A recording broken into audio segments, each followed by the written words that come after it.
에베소서 2장 1절로 10절 한 절씩 말씀을 교독하도록 하십시다. 그는 허물과 죄로 죽었던 너희를 살리셨도다.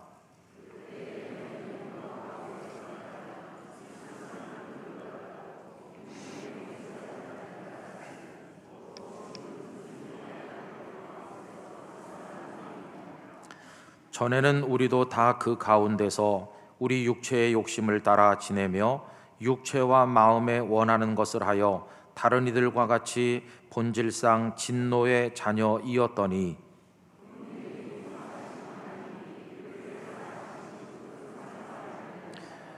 허물로 죽은 우리를 그리스도와 함께 살리셨고 너희는 은혜로 구원을 받은 것이라.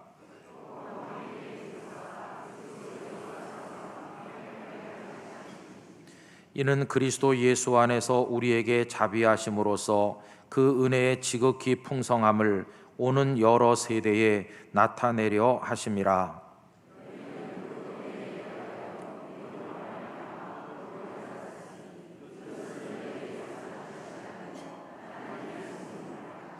행위에서 난 것이 아니니 이는 누구든지 자랑하지 못하게 함이라.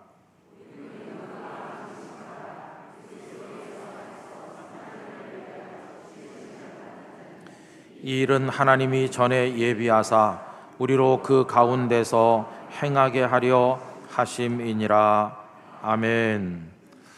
이 말씀이 여러분 모두에게 저에게 큰 은혜가 되기를 간절히 기원합니다.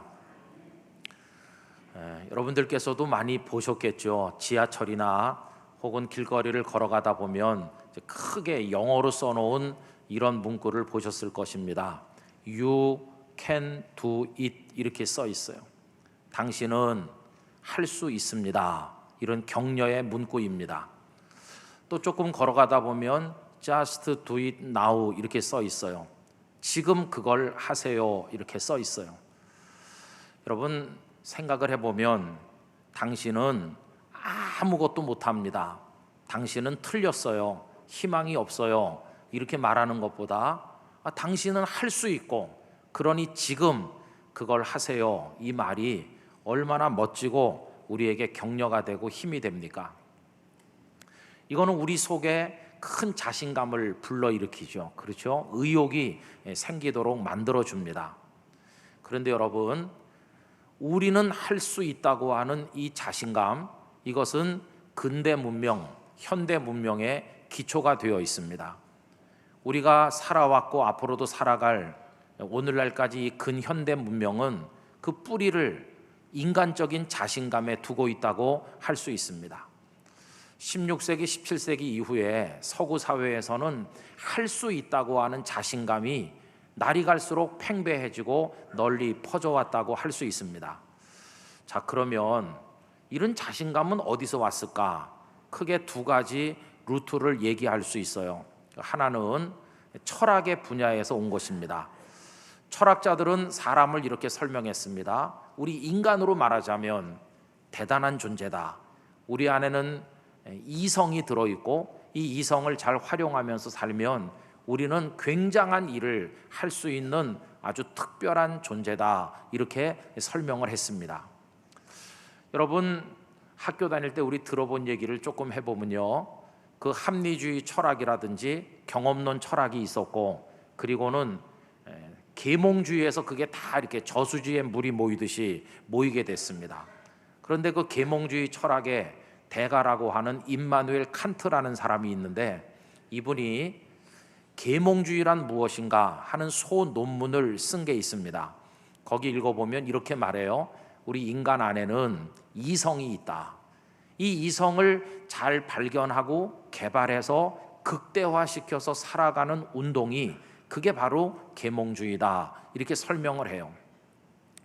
여러분, 그때 이후로 사람은 자신을 어떻게 생각했느냐 하면 위대한 존재라고 스스로 생각을 하게 된 것입니다.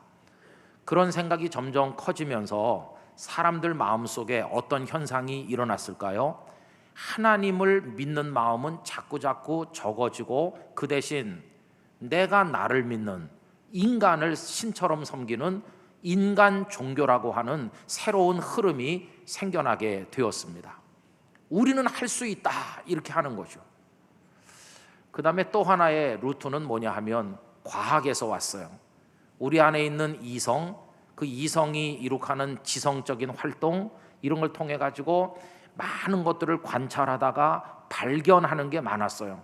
과학적 진리들을 발견하고, 또 혹은 그 발견된 진리들을 토대로 해가지고 새로운 걸 만들어내는 발명을 많이 했어요. 과학기술이 눈부시게 발전했어요. 그러면서 수많은 기계들을 만들어냈습니다. 그래서 옛날에는 사람이 손으로 오래 걸려야 할 수 있었던 일을 이제는 기계의 힘을 통해서 아주 빠르게 하고 한꺼번에 많이 할 수 있게 되었어요. 그래서 여러분, 이제는 많은 생산품들이 쏟아져 나오면서 살기가 여러 가지로 좋아지고 있는 게 사실입니다. 그러다 보니까 사람들은 이런 생각을 하게 됐습니다. 우리가 하나님이 만드시는 하나님의 나라를 굳이 기다리고 앉아 있을 필요가 없다. 우리 속에 엄청난 능력이 있기 때문에 우리가 이 능력을 잘 발휘하면 우리 사람이 가진 힘만 가지고도 이 세상에 유토피아, 낙원을 건설할 수 있다. 이런 생각을 가지는 사람들이 생겨나게 됐습니다. 그래서 그들은 하나님께 기도하기보다는 연구실에 들어가서 실험하고, 하나님을 믿기보다는 인간의 첨단 과학 기술을 하나님 대신 신처럼 섬기는 그런 일들이 생겨나게 되었다고 하는 것입니다. 자, 이처럼 철학에서 그런 걸 이야기하고 과학 문명이 그걸 뒷받침하면서 사람들 마음속에 생긴 인간적인 자신감, 우리는 할 수 있다, 우리는 위대하다, 이런 생각이 전 세계에 널리 사람들 속에 퍼져가기 시작했어요. 여러분, 이런 인간적 자신감의 뿌리가 어디일까요? 거슬러 올라가 보면 지난 주일 오후 예배 시간에 종교개혁사 이야기하면서 말씀드린 르네상스가 그 뿌리라고 이야기할 수 있습니다. 여러분, 르네상스라고 하는 말의 뜻은 다시 살려낸다, 부활시킨다, 재생시킨다, 그런 뜻이거든요. 그 앞에 르 할 때 RE가 그런 뜻을 가진 겁니다. 그러면 무엇을 다시 살려내겠다는 것일까요? 무엇을 도대체 재생시킨다고 하는 것일까? 지난 주일 오후 예배 시간에도 말씀드렸지만 이 르네상스 학자들이 사용했던 방법론이 셈으로 돌아가자 하는 것이었습니다. 아드 폰테스, 뿌리로, 근원으로 돌아가자는 거죠. 그럼 셈으로 돌아간다고 할 때 그들이 말하는 셈이 어딜까요? 그것은 아주 옛날에 고대 그리스 문명, 고대 로마 문명, 그게 바로 그들이 말했던 셈이었어요. 그리고 셈으로 돌아가서 그걸 다시 찾아내서 죽었던 걸 다시 살려내자, 이게 이제 르네상스인데, 그럼 뭘 살려내자는 것일까요? 다른 게 아니라 인간을 다시 살려내자는 것이었어요.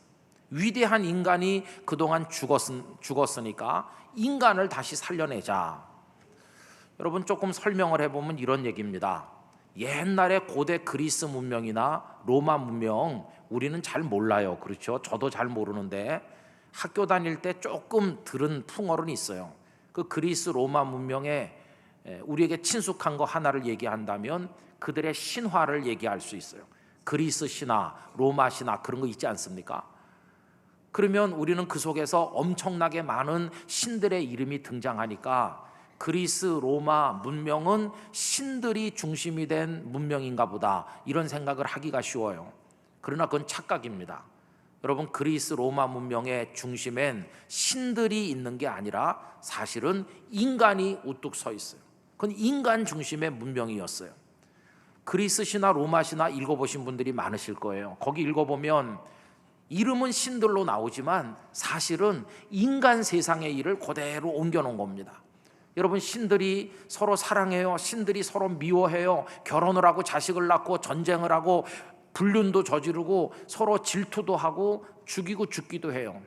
그게 신화 속에 나오는 얘기거든요. 아니, 그게 무슨 신들의 얘기입니까? 그게 인간 세상에서 벌어지는 그런 일들 아니에요? 이 인간의 이야기를 신의 이름으로 포장을 해가지고 옮겨놨을 뿐이지 사실은 그건 인간의 이야기였어요. 여러분, 그 고대 그리스에서 올림픽을 할 때 올림픽에 출전하는 젊은 청춘 남녀들이 유니폼을 뭘 입을까요? 옷을 뭐 입고 할까요? 옷 하나도 안 입습니다. 완전히 나체로 발가벗고 뛰기도 하고 던지기도 하고 그래. 그럼 왜 그렇게 할까? 흉하지도 않느냐? 아니요. 인간보다 아름다운 건 없다고 생각하는 거예요. 인간은 위대하고 인간은 아름답고 인간 자체가 예술품과 같고 조각품과 같다. 그게 그리스 로마의 문명 중심이었어요. 근데 그거를 다시 재생시키고 살려내자는 운동이 그게 르네상스예요. 여러분, 르네상스는 13세기 남부 이탈리아에서 시작이 돼가지고 한 200~300년 동안에 걸쳐 전 유럽으로 퍼져나가서 15세기 말에는 북부 독일에까지 도착한 그 당시 거대한 사회 문화적인 흐름이었다고 할 수 있습니다. 그 중심에 인간이 딱 서 있어요. 그래서 르네상스 그러면 핵심 주제가 뭐냐? 인본주의입니다. 사람이 기본이 되는 정신, 휴머니즘, 그게 르네상스의 핵심이에요. 그래서 그 사람들이 이렇게 말해요. 사람은 아름답고 사람은 위대하고 사람은 뭐든지 할 수 있고, 그게 르네상스 휴머니즘이에요. 그러니까 그 흐름으로부터 이제 인간적 자신감들이 나오게 된 것이죠. 여러분, 이런 르네상스 휴머니즘을 대표하는 사람을 한 사람 이야기한다면 우리 학교 다닐 때 많이 들어보셨겠죠. 에라스무스라는 사람이 있습니다. 에라스무스는 마틴 루터 종교개혁자보다 14년 먼저 네덜란드에서 태어났어요. 이 에라스무스는 르네상스의 흐름을 온몸으로 대변했던 대학자입니다. 그런데 에라스무스가 쓴 많은 저술 중에 우리의 눈길을 끄는 책이 있어요. 그게 1524년에 기록된 자유의지론이라는 책입니다. 이 자유의지론의 내용은 이런 겁니다. 우리 인간 안에는 자유의지가 있다.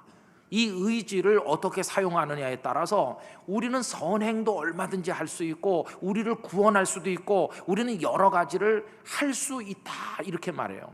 그게 자유의지론의 흐름입니다. 그러니까 인간을 아름답고 위대하다고 말하는 그 르네상스 휴머니즘의 흐름이 이 에라스무스의 책 속에 그대로 녹아 있다고 할 수 있지 않습니까? 그런데 여러분, 딱 1년 후에 1525년에 에라스무스의 자유의지론이라는 책을 정면으로 비판하는 책이 출판됐는데 이름도 아주 유사해요. 그거는 노예의지론이라는 책이었어요. 그리고 놀랍게도 그 책을 지은 분이 누구냐? 종교개혁자인 마틴 루터였어요. 여러분, 이 에라스무스와 마틴 루터는 14살 차이라고 그랬죠. 근데 이 둘은 알고 있었습니다. 루터는 에라스무스를 존경했습니다. 왜? 르네상스라고 하는 거대한 흐름을 온몸으로 대표하는 시대의 선각자라고 생각했기 때문에 루터는 에라스무스를 흠모했고, 에라스무스는 젊은 수도사가 종교개혁의 횃불을 높이 든 걸 귀하게 평가해서 아주 소중하게 여겼습니다. 이 두 사람은 편지도 많이 주고받고 그랬어요. 그런데 이 두 사람이 언제부터 이렇게 노선을 달리하게 됐느냐? 에라스무스가 조금 전에 말씀드린 자유의지론이라는 책을 펴냈을 때부터였어요. 루터는 그걸 반박하면서 노예의지론을 펴냈어요. 그럼 루터는 그 속에서 무슨 얘기를 했을까요? 우리 속에 자유의지가 있어서 마음만 먹으면 뭐든지 선행도 하고 다 할 수 있다는 에라스무스의 주장은 틀렸다. 우리 속에 있는 의지는 마음을 먹어도 다시 먹어도 또 고쳐 먹어도 아무것도 할 수 없는, 이미 노예처럼 죄악 앞에 굴복해 있는 그런 모습으로 전락해 있을 뿐이지 우리가 할 수 있는 건 없다, 이렇게 말하는 게 루터의 노예의지론이었어요. 여러분, 지금까지 드린 이 말씀이 복잡해 보이지만 아주 간단한 겁니다. 그때 이후로 지금까지 이 세상에는요, 두 흐름이 거대한 소리를 내며 흘러내려가고 있어요. 하나는 에라스무스 쪽으로 인간은 위대하고 인간은 충분한 가능성을 가졌고 그 속에 이성을 활용하고 뭐든지 다 할 수 있는, 선행도 하고 구원에 이를 수도 있고 마음먹기 달렸어, 이렇게 말하는 흐름이 있어요. 그게 아까 서두에 말씀드린 너는 할 수 있으니까 지금 해라, 이런 흐름이라고 할 수 있어요. 그런데 이쪽에 마틴 루터식으로 하려고 해봤지만 안 됐다, 우리는 연약하고 우리의 의지는 노예화돼서 우리는 무능하기 짝이 없다고 하는 흐름이 또 이쪽에 아주 강하게 흘러내려가고 있어요. 우리는 그 두 흐름 앞에 지금 서 있어요. 우리는 어떻게 보면 선택을 해야 될 사람들입니다. 에라스무스를 선택하여 살 것인지 아니면 루터를 선택하여 살 것인지 그 기로에 서 있다고도 이야기할 수 있어요. 그러면 오늘 오신 우리 교우님들, 여러분은 에라스무스 편입니까? 아니면 루터 편이십니까? 어느 쪽을 선택하고 싶으십니까? 그런데 여러분, 이걸 우리 보고 선택하라고 하면 상당히 고민이 될 수 있어요. 그러나 고민할 필요가 없어요. 왜냐하면 곰곰이 생각해 보면 이건 선택의 문제가 아니기 때문이에요. 이거는 선택의 문제가 아니라 사실의 문제인 것입니다. 아주 쉬운 예를 하나 들어보겠습니다. 지금 여러분들 눈앞에 종이가 한 장이 있는데요, 이 종이가 새카만 검은 종입니다. 그런데 누가 나보고 너는 이 종이를 희다고 말하고 싶으냐 검다고 말하고 싶으냐 선택해서 말해라 이렇게 얘기한다면 우리는 어떻게 할까요?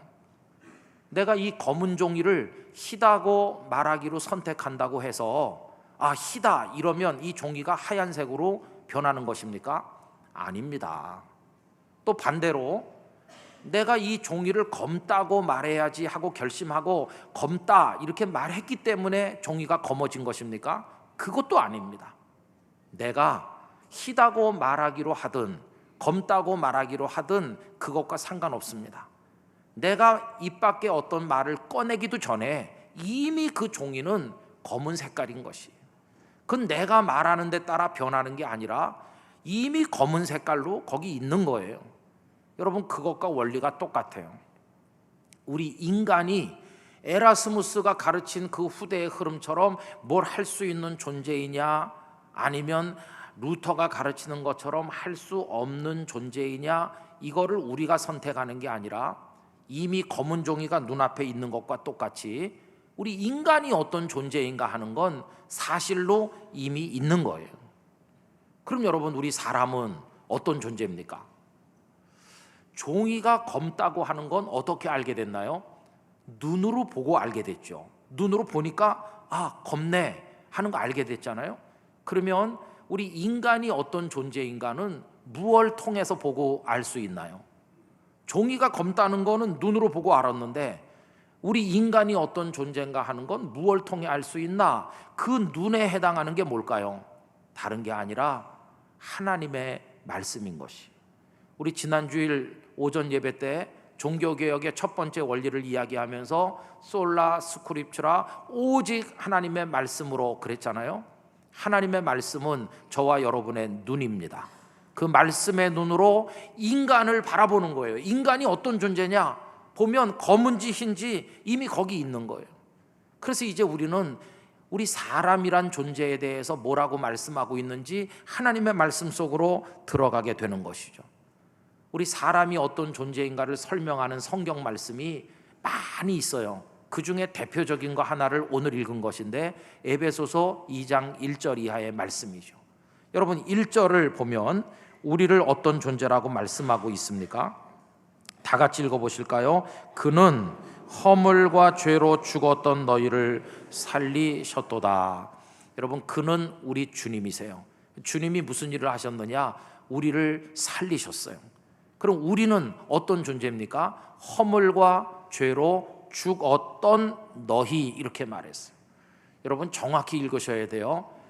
허물이 많고 죄가 많은 우리는 앞으로 죽어갈 거다, 그런 미래형이 아닙니다.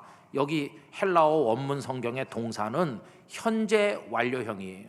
현재 완료, 분사를 사용했어요. 벌써 죽었다는 거예요. 벌써 죽어. 앞으로 서서히 죽어갈 게 아니고 우리는요, 허물과 죄로 이미 죽었던 사람이에요. 우린 시신과 같아요. 그런데 내가 지금 죽어서 누워있는데 누가 나보고 일어나서 착한 일을 많이 하고 선을 행하고 노력해라 그러면 갑자기 내가 일어납니까? 아니요. 세상 떠난 죽은 분들은 손가락 하나도 움직일 수 없어요. 절대적으로 무능력하다, 그 말이에요. 여러분, 우리가 주님이 우리를 살려내시기 전의 상태가 바로 그 상태예요. 이미 죽어가지고 선을 행할 수도 없고 나를 구원할 수도 없고 아무것도 할 수 없다는 거예요. 자, 그러면 우리 왜 그렇게 비참한 상태로 우리 존재가 전락했나? 이유가 뭘까 할 때 그 이유는 우리 속에 우리가 극복하기 힘든 어둠의 영, 사탄의 영이 역사하기 때문이에요. 그 이유를 2절이 얘기합니다. 여러분 2절 천천히 읽어봅시다.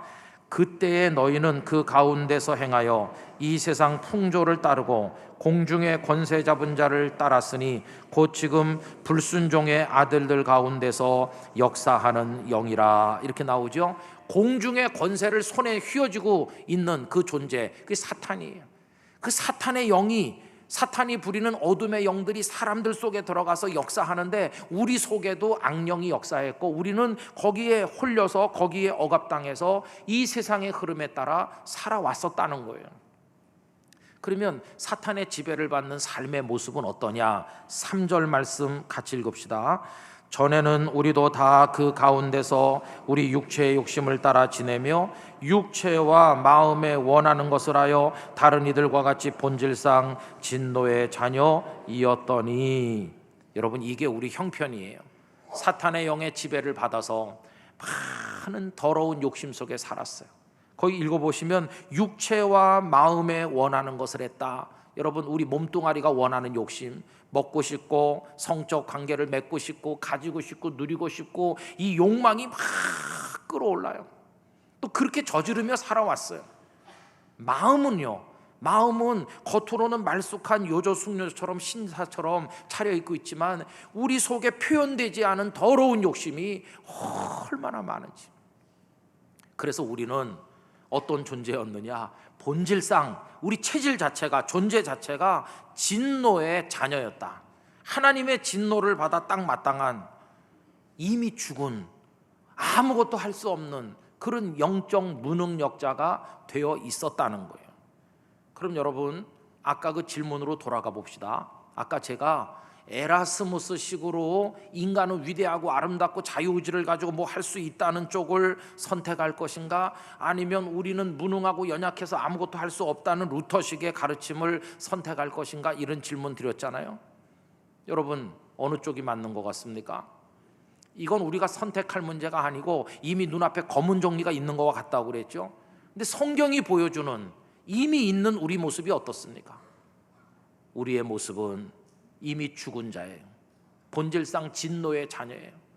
우리가 살아보니까 아무리 내가 선하고 아름답게 살려고 해도 그걸 100% 지켜내는 사람 세상에 한 사람도 없어요. 우리 그렇게 무능하다는 걸 날마다 삶의 경험 속에서 매일같이 체험하며 눈물 흘리고 살고 있지 않습니까? 그래서 여러분, 우리는 루터처럼 고백하는 사람이 됐어요. 루터처럼, 하나님, 저는 죄인입니다. 전부여 의지 없어서 손들고 옵니다. 주 나를 박대하시면 나 어디 가리까? 하나님, 저는 죄인이에요. 이렇게 말해요. 이건 우리가 루터를 선택한 게 아니라 성경이 오직 말씀으로 할 때 말씀이 우리에게 그렇게 가르치고, 루터도 말씀에서 그걸 아는 거고 우리도 말씀에서 이걸 깨달은 거예요.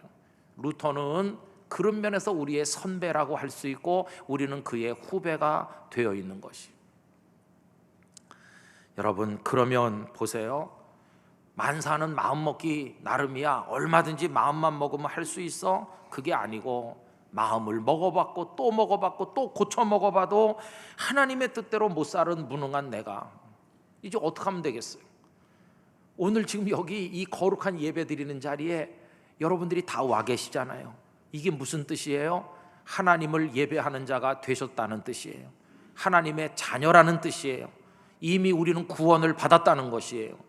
그럼 그런 무능한 우리가 어떻게 구원을 받은 겁니까? 언제 착한 일을 많이 하고 선을 행해서 도대체 어떻게 우리가 구원받았을까? 여러분, 이 이야기를 할 때 드디어 두 번째 원리가 우리 앞에 그 모습을 드러내는데, 그 두 번째 원리는 놀라운 것이에요. 어떻게 이 무능한 죄인이 구원받았나? 우리를 끔찍하게 사랑하시는 하나님의 그 크신 은혜를 통하여 구원을 받은 것이. 여기서 두 번째 원리가 등장하는데, 오직 하나님의 은혜, 솔라 그라치아라고 하는 은혜의 원리가 우리 앞에 그 모습을 드러내는 것이. 성도 여러분, 우리는 하나님의 은혜로 구원받았습니다. 그거를 오늘 본문이 잘 말씀해요. 4절과 5절 말씀 천천히 또박또박 읽어보겠습니다. 긍휼이 풍성하신 하나님이 우리를 사랑하신 그 큰 사랑을 인하여 허물로 죽은 우리를 그리스도와 함께 살리셨고 너희는 은혜로 구원을 받은 것이라. 할렐루야. 여러분 이거 믿으세요? 우리는요 은혜로 구원받았어요. 또 8절과 9절 읽어보겠습니다. 너희는 그 은혜에 의하여 믿음으로 말미암아 구원을 받았으니 이것은 너희에게서 난 것이 아니요 하나님의 선물이라. 행위에서 난 것이 아니니 이는 누구든지 자랑하지 못하게 함이라. 아멘. 행위에서 나지 않았다, 이 말은요 내가 착한 일 많이 하고 내가 워낙 위대하게 살아서 구원받은 게 아니라는 것이. 그러니 너는 어떻게 구원받았느냐 할 때 자기 자랑 늘어놓을 사람 한 사람도 없는 거예요. 왜? 100% 하나님의 은혜로 구원을 받았기 때문인 것입니다. 우리를 사랑하신 하나님 얼마나 은혜를 풍성하게 주시는지 그 구원의 은혜를 독생자 예수님 안에 가득히 담아서 우리에게 보내주셨어요. 예수님 우리의 구원자로 오셨어요. 그 은혜로 인하여 저도 여러분도 구원받게 된 것입니다. 그러니까 우리는 하나님 앞에 감사할 것밖에 없어요. 자랑할 사람 아무도 없어요. 그래서 우리는 이렇게 찬성해요. 나 같은 죄인 살리신. 나 같은 죄인이 어떤 죄인이에요? 1절대로 하면 허물과 죄로 죽었던 너희예요. 본질상 진노의 자녀였어요. 사탄의 영에게 끌려다니면서 마음과 육체의 욕심을 따라 망가졌던 우리들이었어요. 그게 나 같은 죄인이었는데 1절에 그가 살리셨도다 하는 것처럼 저와 여러분을 구원하여 살리셨어요. 그 은혜 놀라워. 은혜가요 요만한 게 아니라 상상을 못할 정도로 놀라운 것이. 그래서 죽었던 우리가 살아났어요. 잃었던 생명 찾았고 광명을 얻었네. 할렐루야. 이렇게 찬송하는 사람이 되게 해주셨어요. 어떻게? 하나님의 은혜로요. 여러분 천주교회가 많잖아요. 우리랑 다른 점이 여기서 확 드러나요. 그분들은 하나님의 은혜 절반에다가 사람이 노력을 많이 해서 착한 일 많이 하고 공덕을 많이 쌓아가지고 이걸 통해서 구원받는다고 말해요. 그러나 우리는요 이 그럴듯한 이야기를 부인하고 있습니다. 왜? 해보니까 은혜 50%, 우리의 노력 50%로 되는 게 아니거든요. 아무리 해봐도 안 됐어요. 그래서 우리는 고백합니다. 50%만 하나님의 은혜인 게 아니라 시작부터 마지막까지 전체 하나님의 은혜로, 오직 은혜로 구원받는 줄로 믿습니다. 이게 우리의 신앙 고백이 된 것이. 여러분, 그래서 우리들은 하나님의 은혜가 없이는 구원받을 수 없었다는 사실을 알고 우리가 선행을 행한다고 자랑하거나 그렇지 않아요. 그럼 여러분 봅시다. 우리 지금 개신교회 다니는 우리들은 어려운 사람을 하나도 안 도와주고 선한 일을 하나도 안 하느냐? 아닙니다. 우리들도 주머니 털어서 불쌍한 사람 도와주고 진실하게 살려고 애쓰고 이렇게 와서 예배하고 봉사하고 헌신하고 선교하고 다 하잖아요. 이건 뭐냐 도대체? 이것도 그 천주교회에서 얘기하는 거와 우리가 얘기하는 게 다릅니다. 그분들은요 우리가 선행을 하는 것은 우리 존재가 선행을 할 수 있는 능력자로 변해가기 때문에 할 수 있다 이렇게 말해요. 그래서 그분들은 소위 성인을 얘기하잖아요. 성 누구누구 이러잖아요.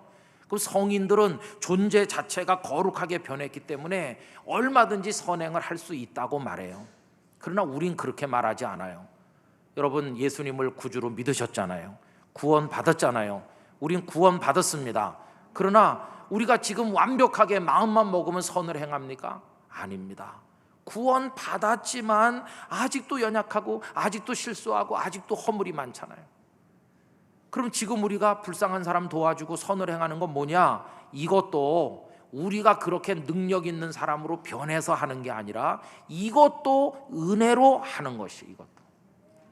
여러분, 종교개혁이 한창 진행되던 1520년 그 3월에서 5월까지 종교개혁자 루터는 글을 여러 개 쓰는데 그 중에 하나가 선행에 관하여라고 하는 글입니다. 아주 중요한 글입니다. 그분은 이렇게 말했어요. 예배당 안에서 목사로 지내고 예배위원으로 찬양대로 뭐 이렇게 교회 안에서 하는 거 하나님이 기뻐하시는 일이다, 선행이다. 그런데 그것만 선행인 게 아니라 바깥의 세상에 나가 농사짓고 취직해서 직장에 나가고 부모님을 공경하고 부부간에 사랑하고 아이들 잘 키우고 위대한 시민으로 국민으로 사는 거, 이것도 하나님이 기뻐하는 선행이다. 그것도 잘해야 된다. 교회 안에서도 잘하고 바깥에서도 잘해야 되는데, 그럼 선행을 어떻게 할 수 있냐? 그 다음에가 중요한 얘기입니다. 그런 선행을 우리가 마음 먹으면 얼마든지 할 수 있느냐? 그게 아니고 그 선행을 하기 전에 하나님의 은혜를 믿는 믿음이 반드시 있어야 된다. 우리가 선행을 하는 것조차도 성령님께서 우리 속에 계셔서 우리를 붙드시고 도우시니까 어려운 사람도 돕고 이런저런 선행을 할 수 있는 거다, 이렇게 가르치는 거예요. 그러니까 여러분, 우리가 선행을 하고 봉사를 행해도 그것도 무엇입니까? 그것도 하나님의 은혜로 하는 것이. 구원받는 것도 하나님의 은혜, 선한 일을 하는 것도 하나님의 은혜, 다 하나님의 은혜입니다. 오늘 아침에 깨어 일어난 거, 이 자리에 온 거, 이렇게 서서 앉아서 예배 드리는 거, 우리의 모든 인생 하나님의 은혜로 되는 줄로 믿습니다. 그런데 그 은혜가요, 돈 주고 샀나요? 어려운 시험을 쳐서 합격해서 우리가 따낸 것입니까? 아닙니다. 은혜는 다 거저 받는 것입니다. 하나님 거저 주셨어요. 거저 그냥 공짜로 주셨어요. 그래서 여러분, 우리는 은혜 받는 방법이 이겁니다. 하나님, 은혜가 필요해요. 이거밖에는 없어요. 하나님, 제가 잘 할 테니까, 노력을 많이 할 테니까 잘 보시고 주세요. 그게 아니라 은혜의 보좌 앞에 나와서 겸손하게 무릎 꿇고 하나님의 은혜를 그냥 구하는 것뿐이에요. 하나님은 교만한 사람은 물리치시고 겸손한 사람에게 은혜를 주십니다. 교만한 사람이 뭔가요? 하나님, 저요 잘할 수 있으니까 제가 잘하는지 한번 보시고 잘하거들랑 은혜 주십시오. 이게 교만한 사람이에요. 겸손한 사람은 하나님, 저 많이 해봤는데요 잘 안 됐어요. 저는 그냥 은혜로만 살았어요. 그 은혜가 지속적으로 필요해요. 하나님, 저를 불쌍히 여겨주세요. 이 사람이 겸손한 사람이고 하나님께서는 그런 사람에게 은혜 위에 은혜를 주시는 줄로 믿습니다. 그래서 우리는요, 오직 은혜 이렇게 말하면서 살아왔고 앞으로도 그렇게 살아요. 자, 그러니까 사람들이 뭐라고 하는지 아세요? 우리를 욕해요. 아, 예수쟁이들은 양심도 없어. 부끄러운 줄도 몰라. 아니, 뭐 거저 받는다고 그래. 양심이 있어야지. 뭘 좀 하고 좀 드리고 그래야 받아야 좀 떳떳하고 덜 부끄럽지. 이렇게 우리를 비난하는 분들도 있어요. 거저 받는다고 하니까. 여러분, 그 말이 그럴듯해 보이긴 해요. 그런데 그분들이 하나만 알고 둘을 몰라요. 그분들이 모르는 게 뭔지 아세요? 이런 걸 모릅니다. 하나님의 은혜로 우리 구원받는데 그 구원의 은혜, 천국의 축복이라는 게 얼마나 큰 건지를 그분들은 잘 몰라서 그렇게 말하는 거예요. 예를 들어 보면 우리 애들이 뭐 서울에 어느 지방에 이제 대학을 갖다 칩시다. 그럼 어디 원룸을 얻던지 뭐 어디 집을 장만해 가지고 공부하는 동안에 살아야 되지 않겠어요? 근데 그 집이 완벽합니까? 비가 새기도 하고 무슨 곰팡이 냄새도 나고 물이 잘 안 나오기도 하고 문제가 많아요. 그래도 그 집을 3, 4년 빌리려면 매달 수십만 원씩 엄청나게 내야 돼요. 문제가 많은 집인데도. 그런데 완벽하고 아름답고 그것도 3, 4년이 아니라 영원히 살 천국을 빌리려면 얼마 정도 내면 되겠어요? 천국을 빌리려면 얼마 정도의 집세를 내야 될까? 여러분, 낼 수 있어요? 우리 능력으로 못 내요, 못 내. 그래서 우리가 주머니를 뒤지니까 하나님께서 야, 그냥 살아라. 그래서 거저 주시는 겁니다. 거저. 뭘 좀 하고 나서 받아야 된다고 말하는 분들은 그 주시는 은혜가 얼마나 큰지를 몰라서 그런 거예요. 자기 주머니 속의 걸로 갚을 수 있다고 생각해서 그런 말씀들을 하는 거지. 우리에게 주신 구원, 영원한 천국의 생명 너무너무나 커서 우리 능력으로는 살 수도 갚을 수도 없기 때문에 거저 주시는 거예요. 또 그들이 모르는 게 하나 있는데 이겁니다. 여러분, 우리가 뭘 해가지고 값을 지불해서 그걸로 받는다는 거면 얼마나 불안할까요? 예를 들면 하나님께서 저보고 운성아, 너 목사 됐는데 잘해 이놈아. 네가 잘하는지 내가 가만히 지금 보겠어. 잘하면 내가 너를 천국에 들여보내주고 너 조금이라도 잘못하면 국물도 없어. 만약에 하나님께서 저한테 그렇게 말씀했다면 제가요 얼마나 불안할까요? 지금 잘하고 있는 거 맞나? 큰일 났네. 어떻게 해야 되지? 날마다 불안해. 날마다 기쁨이 없어요. 그런데 하나님께서는 저에게 그렇게 말씀하지 않으셨어요. 제가 애써도 잘 못하는 줄 알기 때문에 애초부터 너 잘해라 이렇게 하시는 분이 아니시고 반대로 말씀하세요. 김 목사, 너 실수도 많고 흠이 많은 거 알아. 그래도 열심히 해봐. 잘 못한다고 포기하지 마. 나 너 사랑하거든. 천국 벌써 네 이름으로 등기 다 해놨다. 이건 네 거다. 그럼 제가요, 아니 제가 허물도 많고 죄도 많고 그런데요, 너 그런 녀석인 줄 다 알고 내가 너를 구원했어. 그러면서 아예 천국을 등기 등본에 다 해가지고 턱 주시는 거예요. 저는 그래서 오늘 하나님 부름받아도 천국 갈 확신이 있습니다. 여러분은 그 천국에 집 있으세요? 그 다음에 마지막으로 한 가지는 뭐냐면요, 이겁니다.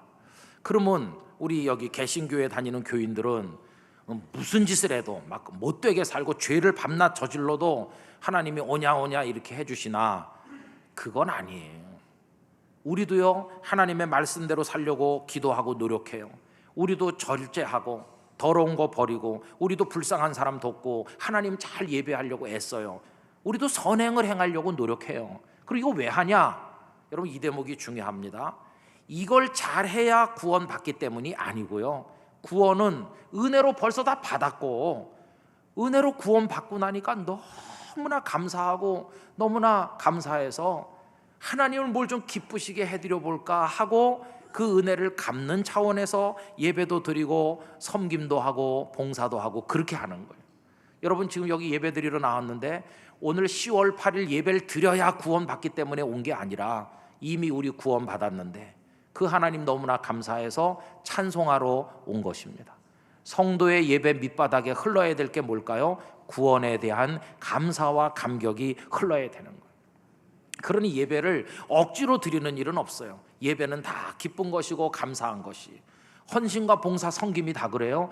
여러분, 억지로 이걸 해야 되기 때문에 그래야 구원 받으니까 하는 게 아니라 구원의 감격이 내 속에 넘쳐나서 하나님을 너무너무 사랑하기 때문에 어려운 일도 하고 수고도 하고 선교도 하고 봉사도 하고 다 하게 된다는 것이.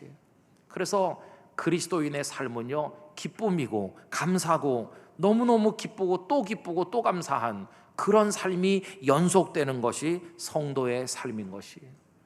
우리 땅끝교회 성도 여러분, 그 구원받은 사람의 기쁨과 감사 속에 하나님을 사랑하며 살아가시게 되기를 원하는 것입니다.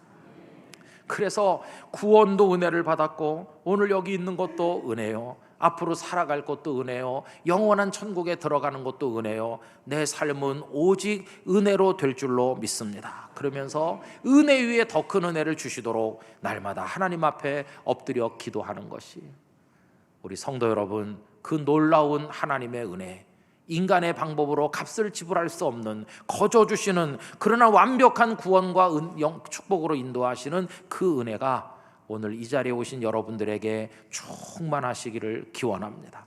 오늘 우리 또 하나의 원리를 깨달았죠. 오직 은혜인 것입니다. 이것이 여러분의 삶이 되시기를 주님의 이름으로 축원합니다. 다 같이 기도하겠습니다. 하나님 아버지, 은혜로 구원받았습니다.